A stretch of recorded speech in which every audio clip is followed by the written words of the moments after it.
feitos mais de 600 quilômetros de cabos. Isso seria o bastante para dar a volta em Londres mais de 3 vezes. E tudo vai ser reciclado. Agora a remoção das torres. É um grande trabalho para uma grande máquina. Um guindaste hidráulico de 500 toneladas. As partes das torres dos cabos de sustentação tinham sido empilhadas como blocos de montar. Então, elas devem se soltar facilmente quando levantadas. Pelo menos na teoria. Os operários acoplam esse equipamento com peças de aço presas em cada bloco de concreto. E funciona. O processo é tão organizado que a remoção de um bloco gigante leva poucas horas para ser concluída.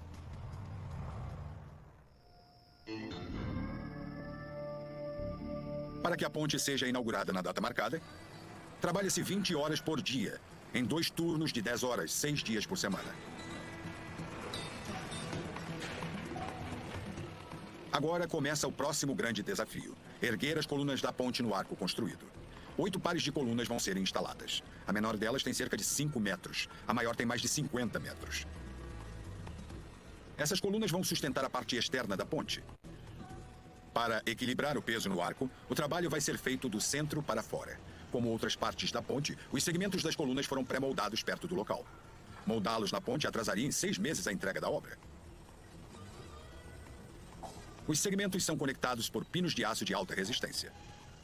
Cada segmento é do tamanho de um pequeno escritório, aproximadamente 5 metros de comprimento, 3 metros de altura e 2,5 metros de largura. O peso é de 32 toneladas. É preciso alinhar esses monólitos com a precisão de 1 centímetro. Qualquer desvio pode fazer as partes superiores das colunas não caberem.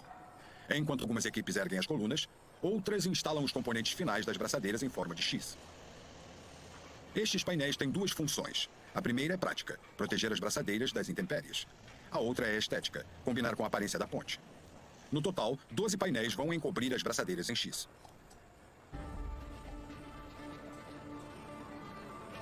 Nessa fase da obra, os funcionários têm outros modos de se locomover pelo arco, além do teleférico.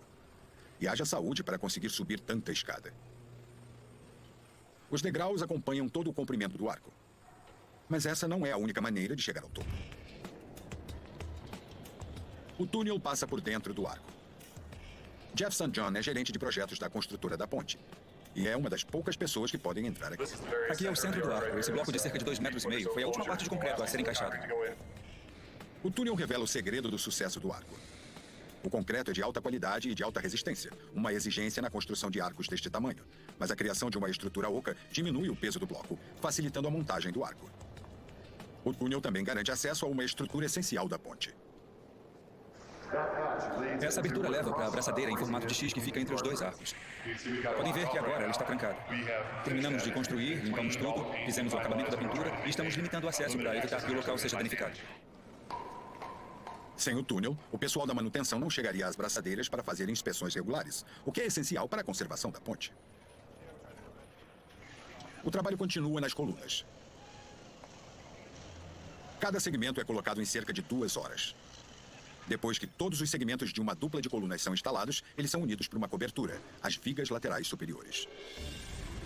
O próximo desafio é instalar as vigas mestras que vão unir as colunas. São 4 vigas por intervalo, 64 no total para sustentar a estrada. As vigas pré-moldadas têm 37 metros de comprimento. E cada uma pesa um pouco menos de 50 toneladas. As vigas são elementos essenciais. Elas vão passar por um teste de qualidade triplo. Uma vez na fábrica em Orwa.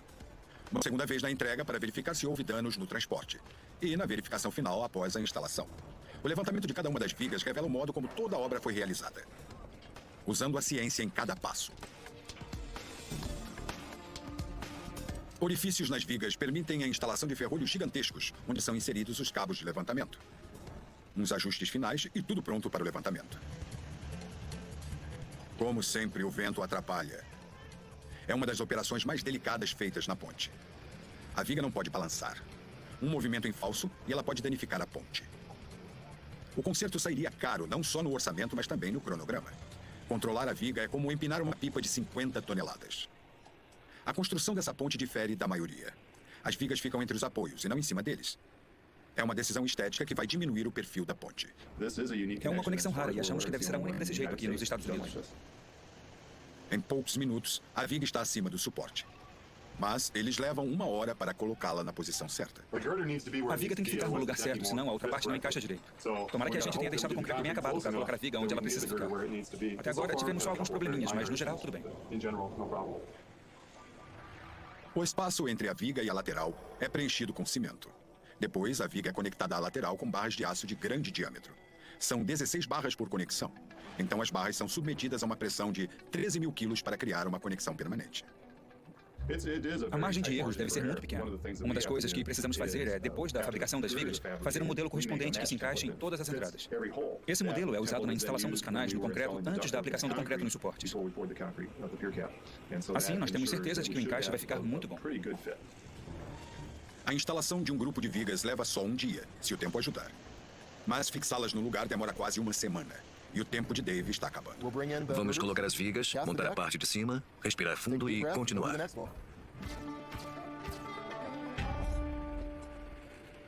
À medida que cada parte é concluída, eles passam a fazer a base da estrada. Em cima das vigas, eles instalam um molde de concreto. E agora vão construir a estrada de verdade. Há 8 meses do prazo, os operários procuram pequenos defeitos no cimento do arco e das colunas. Para esse trabalho, escalar é a única maneira de se mover, sem ter medo de altura. Escalar a coluna mais alta do arco equivale a subir 18 lances de escada. Eu não carrego 45 quilos de equipamento como alguns dos operários que sobem e descem o arco. E dou todo o crédito a eles, porque esse trabalho é extremamente complicado. Os operários não são os únicos que sabem bem onde pisam.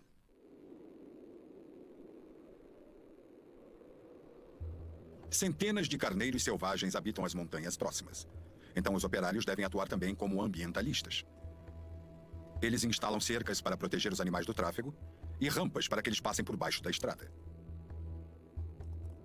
O carneiro selvagem prefere o terreno irregular porque predadores como pumas e coiotes não podem segui-lo aqui. Esses carneiros são sobreviventes.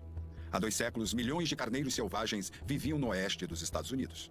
1 século depois, poucos milhares haviam resistido. Foram prejudicados pela caça e por doenças. Graças à preservação, eles se recuperaram. Quando um operário avista um carneiro selvagem, deve informar o local para garantir que o homem não prejudique a natureza. A equipe de Dave quer deixar sua marca acima do rio, mas tem que pisar com cuidado na terra. Todos aqui se orgulham do fato de que não prejudicamos os carneiros selvagens. A equipe de Dave está do lado da natureza, mas o tempo não está do lado deles. Há 4 meses da data de inauguração da ponte, os funcionários correm para terminar o trecho final da cobertura. Para fazer a cobertura e a estrada, eles vão usar mais de 4.500 metros cúbicos de concreto. Seria o bastante para encher 2 piscinas olímpicas. A estrada vai ser ladeada por 2 barreiras de concreto de quase 1,5 metro de altura. Isso impede que os motoristas observem a maravilha da engenharia. Mas eles podem ver a represa de um mirante que vai ser construído logo após a liberação da ponte. O trabalho pesado já terminou. E os funcionários se preparam para aposentar quem mais trabalhou na obra, o teleférico. É uma operação perigosa. Basicamente, nós vamos fazer o inverso de quando o montamos.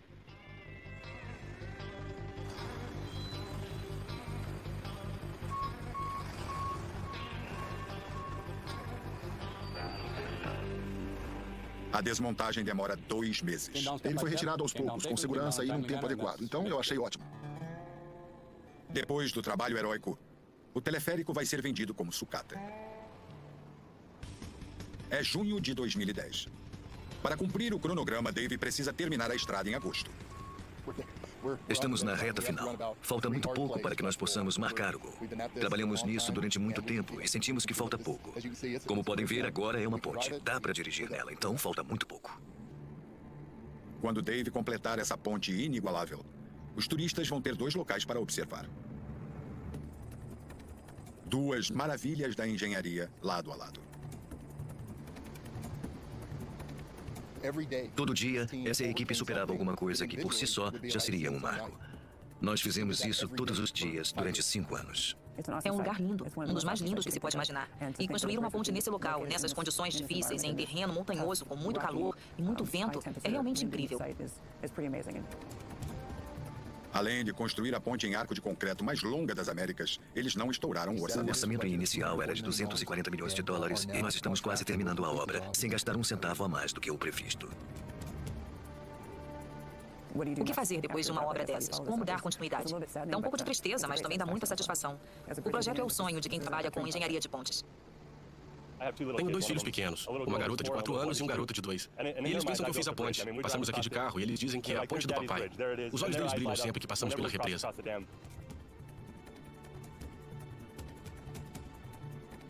Uma ponte que bateu